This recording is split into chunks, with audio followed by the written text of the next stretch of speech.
Welcome to With Only Out, a podcast by seekers. Let's get this. And today I have a special treat because I am sitting with John Olson's presence in Boulder, Utah. John is considered one of the legends in the field. Good morning. How are you? I'm good. It's really good to see you, Swan. Thanks. I've enjoyed the last 3 days so much and really appreciate you sharing a bit of your time. Well, 3 days is pretty short for learning this stuff, but got a basic. Something to start practicing with, right? Yeah, you got to start somewhere. So, John, you're considered one of the legends, one of the masters in primitive pottery. How do you feel about that timing? Not really sure. It's interesting that I came this far, but I don't consider myself a legend. I just consider myself just a regular person, just doing pottery. Yeah, that's kind of how I feel. Well, tell us how you started getting into pottery. I've been doing this probably since 1969, maybe. When I was still in high school, I got really interested in ceramics and art. And I think I went up above the hill where we lived, and there was a bank of clay, and I dug it out, and I made a pot. And my teacher was a little scared to fire it in his kiln there at the high school. So we made another pot out of commercial clay, and we set this one inside of it and fired it, and it came out beautiful. And then it just kind of exploded from there, looking for native clays, and eventually finding several good ones. That actually one that I did use wasn't a very good one, but it did work at the time. And it was kind of a journey backwards from doing modern wheel-thrown stuff to doing hand-built stuff to actually going out and finding minerals and different clays to full-on traditional type of prehistoric pottery. One of the things that I experienced over this weekend, when I'd ask you a question, you'd say, "You tell me," or "You'll know." Our society has a bit of a fixation, I think, that's over-leaning on education in the school sense. Yeah. And I feel like I've gone to school a lot and I have too many degrees to count. But what had happened to me is I don't learn through my hands and through my eyes. Right. I try to lean too much on my head. I've heard it called coyote teaching, where you're basically teaching them how to figure things out. Like, what do you think? Kind of a situation. So the techniques and things like that. Interesting way of teaching. Some people don't like it. Some people do. Some people want to be handed everything. They want to be able to jump on a bicycle and ride it immediately. They don't want to listen. So, well, when it starts to lean this way, you turn that way. Yeah, our society is very different that way because that's kind of an old way of teaching. And I can kind of relate to some of the basket makers who were making baskets long time ago, 700-800 years ago. And it's a tradition that came forward. And they, if somebody in the group or tribe or whatever wants to make, become a basket makers, they're an apprentice, and they don't make anything. They watch and they prepare materials. So, case of pottery, you'd probably be preparing clay and carrying clay and crushing rocks for temper, but the actual making pottery or the basket wouldn't happen until the teacher, and this apprenticeship could go on for, maybe a couple years, but through working with that person, they're learning, they're watching. And the person that's the expert or professional or whatever you want to call them, they know when that person is ready to go on their own. And then what they do is says, well, now go make baskets. But they've watched the repetition so many times, and they've prepared materials, and they've watched the lady stitching or coiling a pot so many times that it just becomes natural to them. In the prehistoric pottery world, you don't see very many beginning type pottery. It's pretty rare. I mean, there are some out there, but for the most part, it's either is or it isn't. And it's pretty interesting. Yeah, I've always looked at it, and that could be a tradition that's carried on. That's like, well, your pot doesn't pass the parameters that we would want to fire it and, use wood to resources and burn it up. So they'd probably just wanted, it has to be a certain quality. No ashtrays, no clay with fingerprints in it or handprints in it or stuff like that. That's kind of been a take that I've kind of learned and observed a little bit. So it's pretty cool. It's a fascinating way to teach. I think it's a lost art. It is. You can't teach experience. It has to come through the person who's willing to put in the time to do it. So yeah, you can give them pointers and do all that stuff, but as far as the experience, and as far as pottery goes, it's a learning experience, probably right up till the day I not able to do it or gone. I'm always learning. Every firing I do, I'm trying to do something a little different. Like some of the clay we used worked out really nice. I knew of a red clay that we were going to mix with our white clay to make an orange clay, and it worked out really good. Experimenting go on till it never ends. You can always fall back on your basics, but I like to push the parameters and experiment a little bit. One of the things that I think is also lost in our society is creativity and making things. I feel like when folks get stuck, I encourage a lot of them to make something with their hands or to dance or to sing. And looking just briefly at your life, John, you are what's called a true artist. You have talent and so many skills. And for folks like us, I think we get stuck in trying to make things. Yeah, the end product is not necessarily the goal. The goal is a learning experience for me. I mean, I could sell stuff for lots of wealth, but to me, the knowledge and being able to pass it on is more valuable than the actual. I can tell you that when I first started this, I got pretty burned out on it because I decided to go gung-ho on it and sell lots of stuff in museums and replica work. And I got overwhelmed and it became not very fun to do anymore. So I told myself, I'm going to quit this and I'm going to start doing it for my enjoyment, not for somebody else's, although it does reflect that way, for my peace of mind. So I don't try to do commercial stuff. If I do a painting, nowadays I just say, well, hell, just pay for the canvas and maybe a little bit of the oil paints or something like that, and I'll give you one, because I enjoy painting and I enjoy making pottery.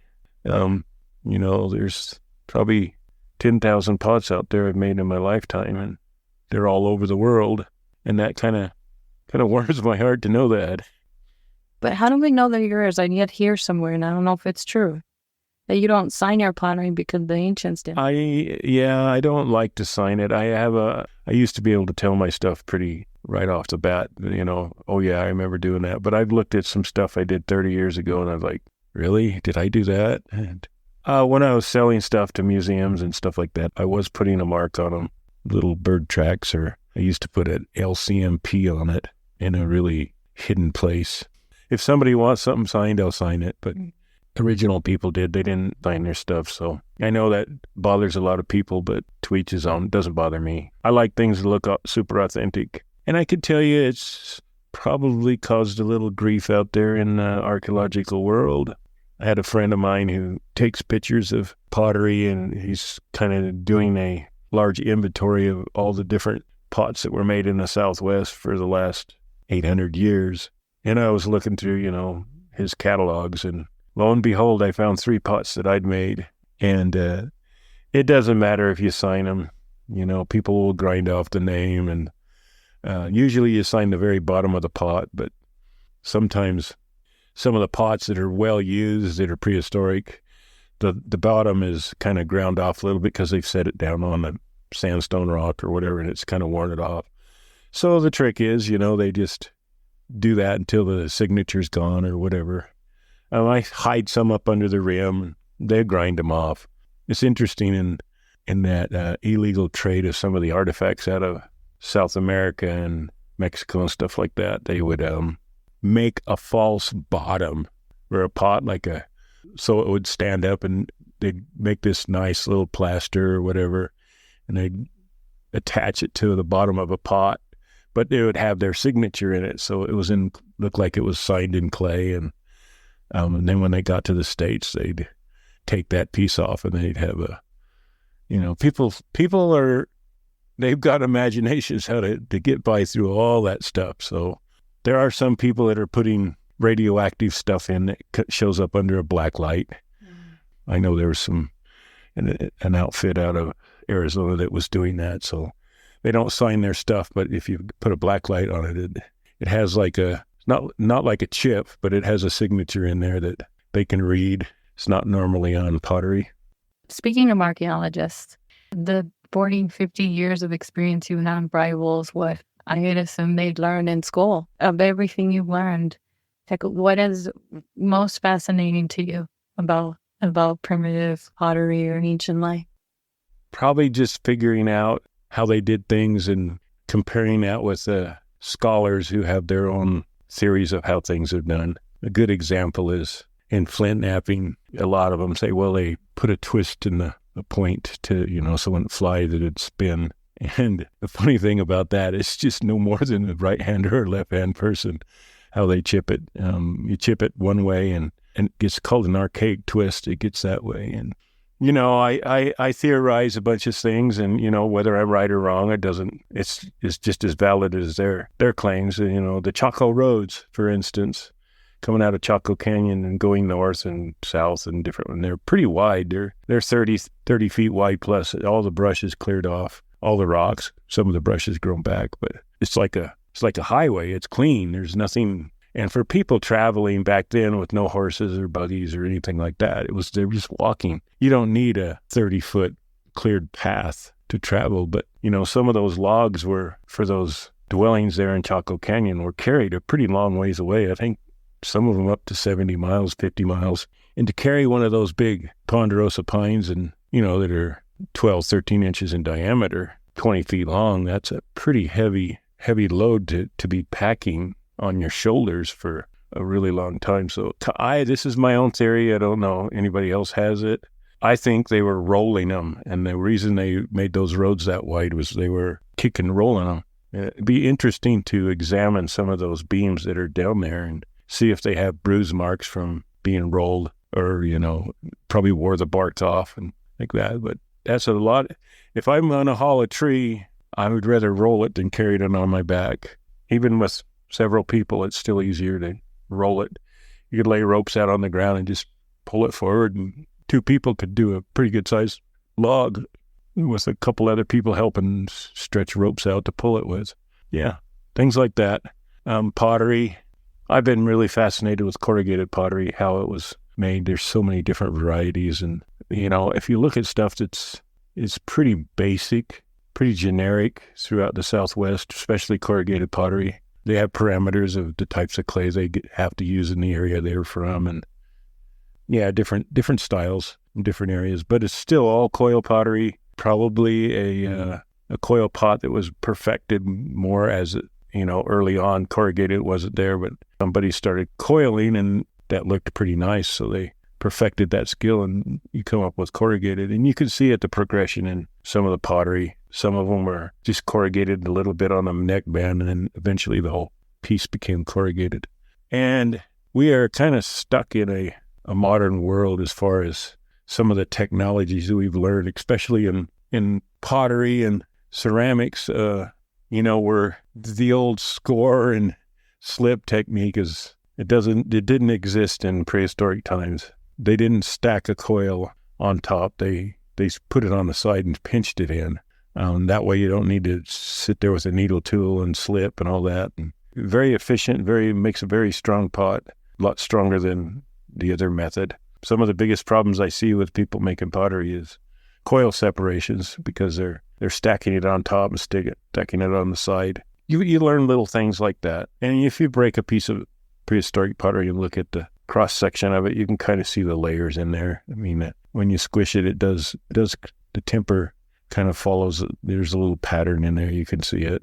It's a fun hobby. With hand building pottery, you're not held back by any types of shapes. Basically, with a wheel thrown, you're pretty symmetrical shapes, but with hand built pottery, you can make any shape you want, pretty much. As far as clay goes, a lot of people have a hard time finding clay, and I did for a lot of years, and I used a lot of different clays with some success.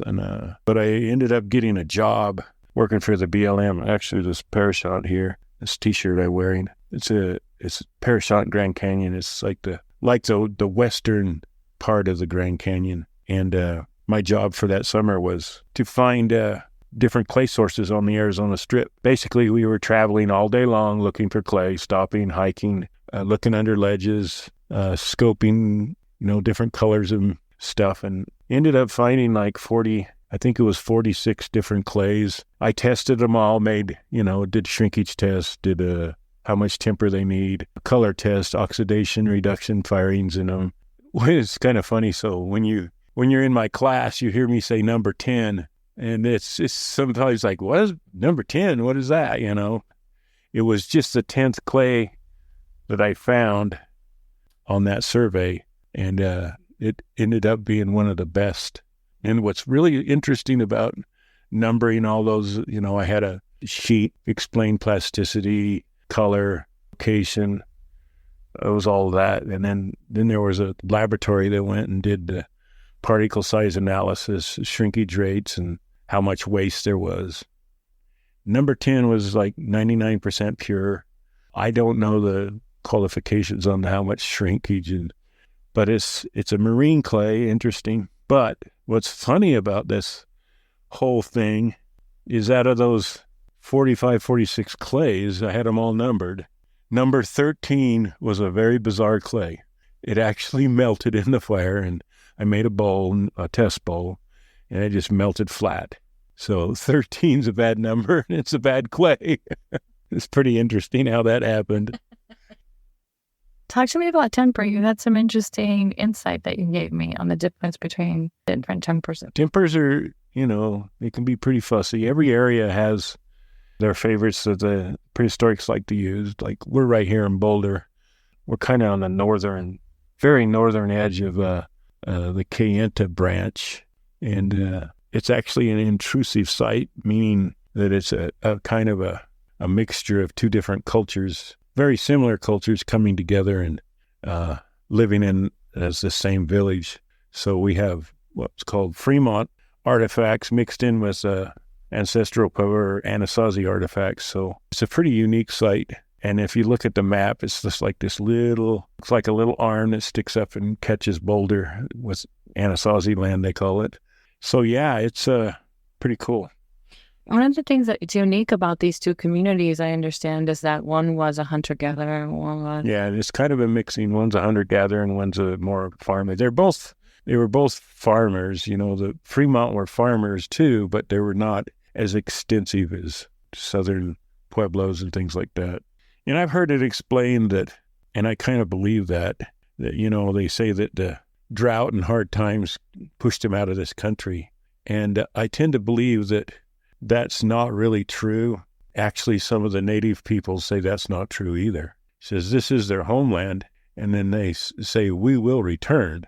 So it's like taking a breath and expanding out, and then excelling and shrinking back to a certain area, while this area that you left vegetates and recuperates. It's like a garden. You just can't garden in one spot. And unfortunately, things happened back, in the 1400s, expansion of Western Europe into the Americas changed a lot of things. Most of the people were gone out of this area here by 1150. And some things were happening. They'd survived many, many, many droughts over the course of 700-800 years. And the great drought that said that kicked them out of this country, it wasn't really any different from all the others, but the populations were probably at a height. But when you hear a story that, groups pass on stories that, we're still getting rain down in central Arizona and New Mexico, and things are good down there, it's like the oil rush or the gold rush. Everybody's like, oh, let's go down there. We can raise crops better. So that's probably a little bit of a pull more than a push. Mm-hmm. So there was a new type of religions kind of firing up about that time. There was the Kachinas, and they were changing into more of what we see today, that they are different types of pottery, different strategies of building on mesas and becoming more reliant on agriculture. There's lots of theories out there. Nobody's right or wrong. We just don't know. We have good indications, possibilities, but nobody will ever know. We don't have a magic mirror that we can look into the past. We can see artifacts and see signs, but people say, well, there's dwellings everywhere. Everywhere you go, they're every 100 yards in some places. I kind of tell them, well, that doesn't mean that they were all occupied at the same time. So you have, say, if we lived on this little piece of property of mine, a group of, say, 2 or 3 families, and we're relying on wood to cook with, to stay warm in the winter, to fire pottery, for light, for building. At some point in time, you're going to be traveling a long ways away to get wood, especially if you're using it up firing and cooking with it. You're going to be hiking a half a mile, bringing wood in, and after so long, it becomes probably a little more efficient to pick up and move and build someplace else where the resources are there. An interesting thing about pottery kilns, people talk to trench kilns, they weren't really discovered until the early 90s because they were excavating sites and they never really found any kilns on a site. So what was happening, and what I theorize is it was easier for them to make the pots and walk to the wood instead of bringing the wood to the pots. So they were doing some excavations out at the Aneth oil fields, natural gas or whatever they were doing out there over by in the Four Corners area. And they were doing archaeological surveys, and they started finding these kilns away from big sites. So they're, a couple miles away. And so they're probably walking to the resources, because it takes a tremendous amount of wood to fire pottery. And if you're doing it all the time, you're going to really use up your resources fast. Moving a village is easier than doing that. So, yeah, lots of theories. Whether they're right or wrong, we don't know.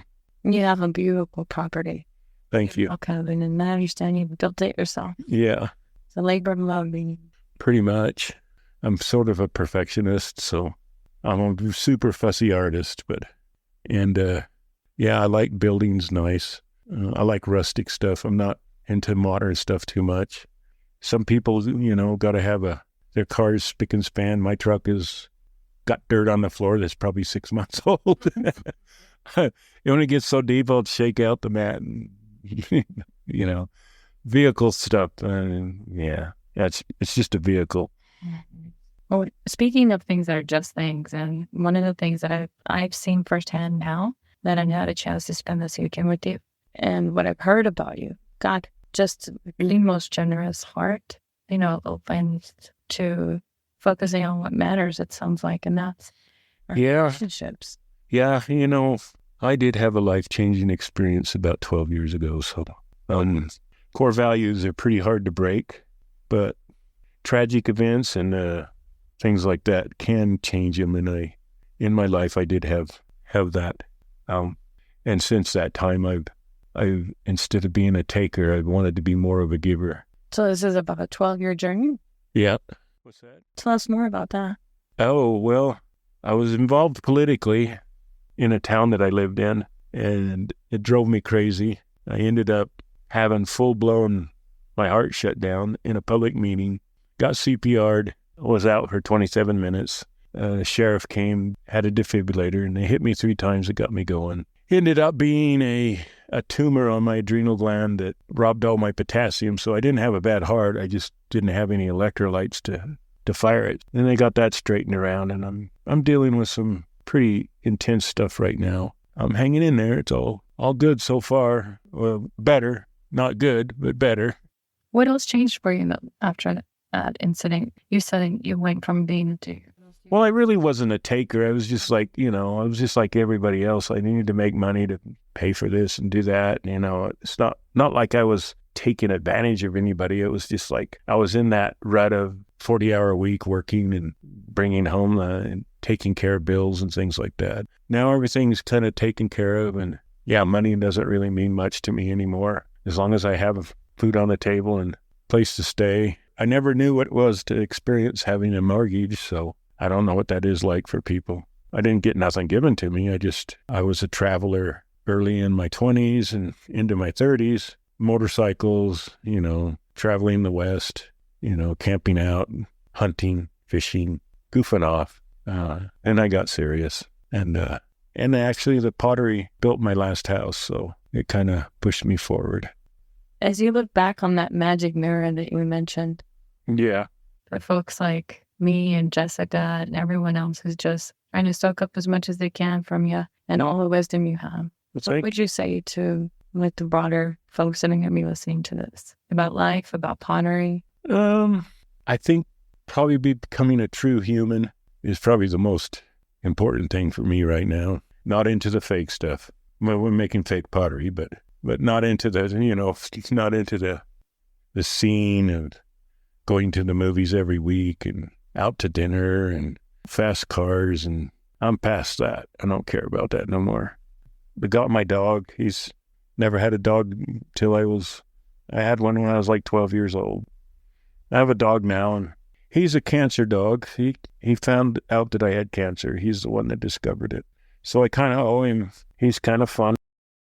My grandkids are important, making sure they're okay. I enjoy nature, bounty of nature, fruit trees, gardens, and things like that. I have that movie thing there. I don't even know how to work it. I have a few movies, so the simple life is probably the better life as far as for me goes. Yeah, I cannot be in a complicated situation, Tried to be simple, and my life is very simple right now.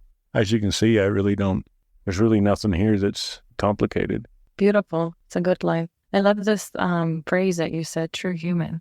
Showing love, being human is the principle. Sounds a lot like the principles that I try to teach. I think I explained to you like there's three things that happen when a group of people or two people meet that don't know each other: negotiation, domination, and submissive. So submissive is not good because everybody can walk over you. Dominating is not good because you're a bully. But if we could be negotiators, that is probably the best thing that could happen. And negotiate through everything. Everybody gets a fair shake in a negotiation, usually. Kind of like the two communities that came together here. Yeah. John, I really enjoyed getting to know you and having the opportunity to spend some time with you. Thank you. Before we close, is there anything else you'd like to say? No, just enjoyed your company this weekend. I've enjoyed your hospitality and a big breakfast you made that day. It was so special. So special. And for the listener, we are sitting in John's handmade log cabin. Is that what it's called? Sort of like halfway. Halfway. It's a beautiful specimen, and you probably hear John's fish tank in the back, and Lolly making pancakes are near. And we're all just hanging out the way a true human should. Right. Enjoying each other, learning from each other. Would you say that? I would say that. Thank you so much. You're welcome. You were listening to Within You, Vinyana Carrasco, and we've had an opportunity to learn from one of the masters, John Olson.